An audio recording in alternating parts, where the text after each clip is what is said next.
Subscription के button को दबाइए और बेल आइकन पर क्लिक कीजिए ताकि आपको तमाम वीडियोस फौरन मिलती रहें और वीडियो पसंद आने की सूरत में इसे लाइक, शेयर और कमेंट करना मत भूलिए।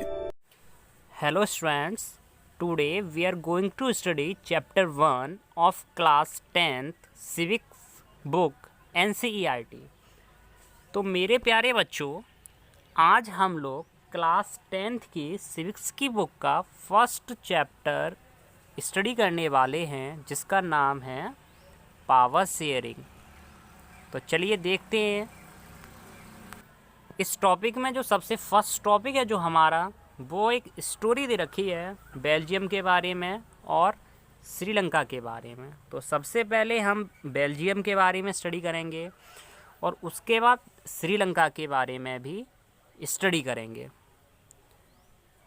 तो सबसे पहले जो बेल्जियम है वो यूरोप का एक सबसे छोटा देश है, एक छोटा सा देश है यूरोप का जिसका नाम है बेल्जियम। और इसकी जो एरिया है वो अपने इंडिया का जो हरियाणा है स्टेट है उससे भी छोटी एरिया है बेल्जियम की, ठीक है। और बेल्जियम के जो बॉर्डर्स हैं वो France, Netherlands, Germany and Luxembourg country से लगते हैं। और इसकी जो पॉपुलेशन है वो भी मुश्किल से 1 करोड़ है, जो कि हरियाणा की हाफ पॉपुलेशन के इक्वल है। और वहाँ जो एथनिक कंपोजिशन है इस छोटी सी देश का वो बहुत ज़्यादा कॉम्प्लेक्स है। इस कंट्री की जो टोटल पॉपुलेशन है वो 59% जो लोग हैं, वहाँ की पूरी टोटल पॉपुलेशन के जो 59% लोग हैं वो फ्लेमिश रीजन में रहते हैं। आपको मेन चीज़ ये याद रखनी है कि बेल्जियम कंट्री की जो टोटल पॉपुलेशन के जो 59% लोग हैं वो फ्लेमिश रीजन में रहते हैं। और कौन सी लैंग्वेज बोलते हैं? डच लैंग्वेज बोलते हैं। उसके बाद 40% जो लोग हैं वो वॉलोनिया रीजन में रहते हैं, ठीक है। 59% कौन सी में? फ्लेमिश रीजन में और डच लैंग्वेज। 40% लोग वॉलोनिया रीजन में और कौन सी लैंग्वेज, कौन सी भाषा यूज बोलते हैं? फ्रेंच। अब कितने बचे? रिमेनिंग जो 1% के जो लोग बचे वो बल्जियंस हैं और कौन सी लैंग्वेज बोलते हैं? वो बोलते हैं जर्मन। वहीं अगर हम इसकी कैपिटल सिटी ब्रुसेल की बात करें तो वहाँ बिल्कुल उल्टा है कि 80% लोग फ्रेंच बोलते हैं और 20% लोग डच बोलते हैं, ठीक है। और वहाँ जो माइनॉरिटी है जो फ्रेंच स्पीकिंग कम्युनिटी की, वो बहुत ज़्यादा रिच भी है और बहुत ज़्यादा पावरफुल भी है, ठीक है, और एजुकेटेड भी है।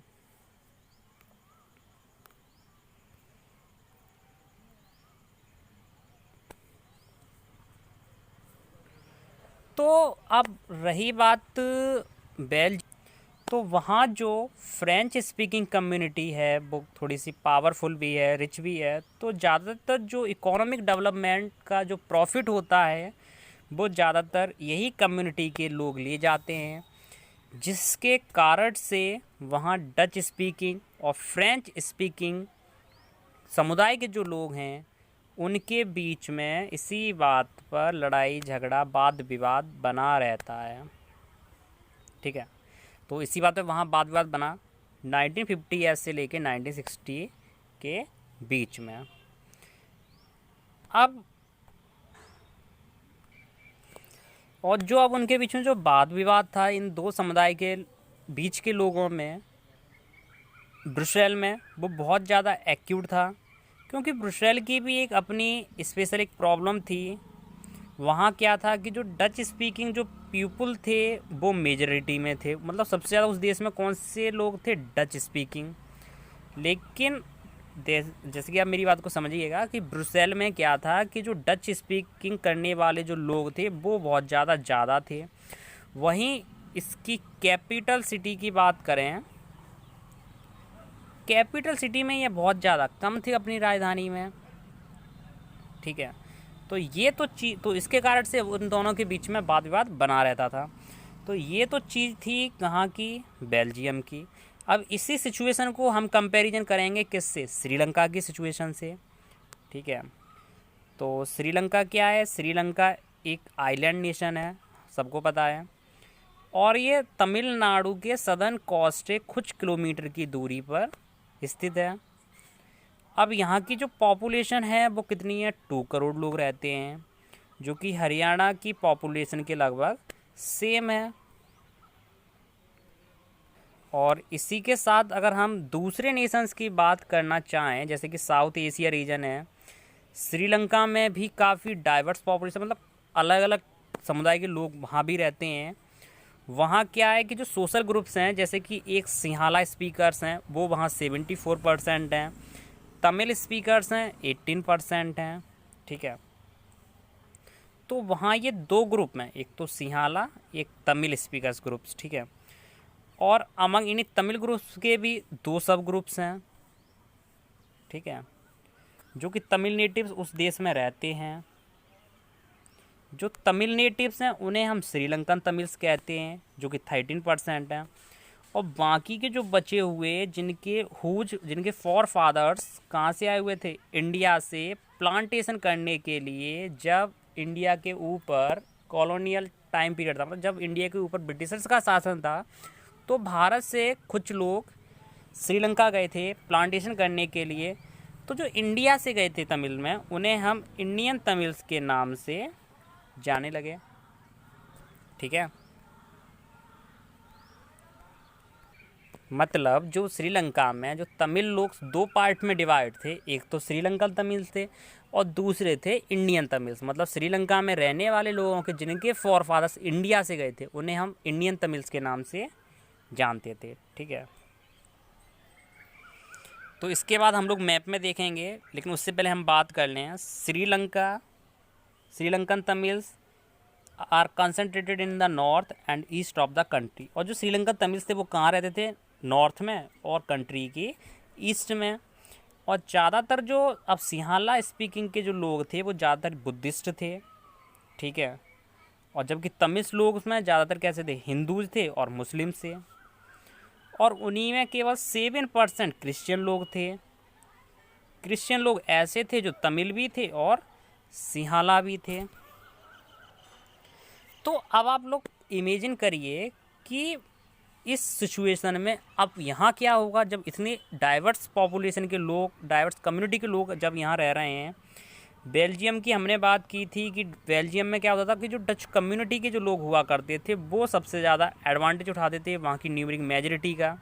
ठीक है, संख्या में ज़्यादा होने की वजह से वह फ़ायदा उठाते थे, और जो फ्रेंच लोग थे उन्हें फोर्स करते थे।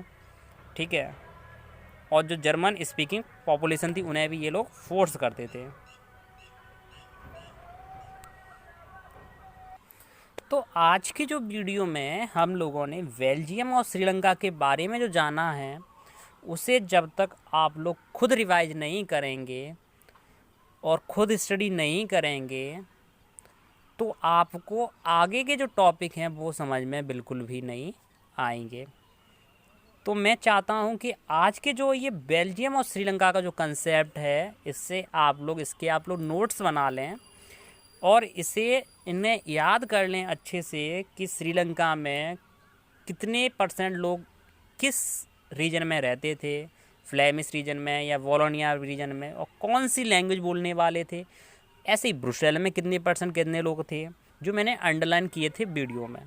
ऐसे ही आपको श्रीलंका के बारे में भी जानना है कि कितने टाइप के तमिल ग्रुप्स डिवाइड थे, श्रीलंकन तमिल्स कौन थे, इंडियन तमिल्स कौन थे, और वो कितने प्रोपोर्शन में थे, कितने कितने उनके नंबर्स थे। तो वो चीज़ आपको जानना सबसे पहले बहुत ज़रूरी है, वो चीज़ आपको आनी चाहिए।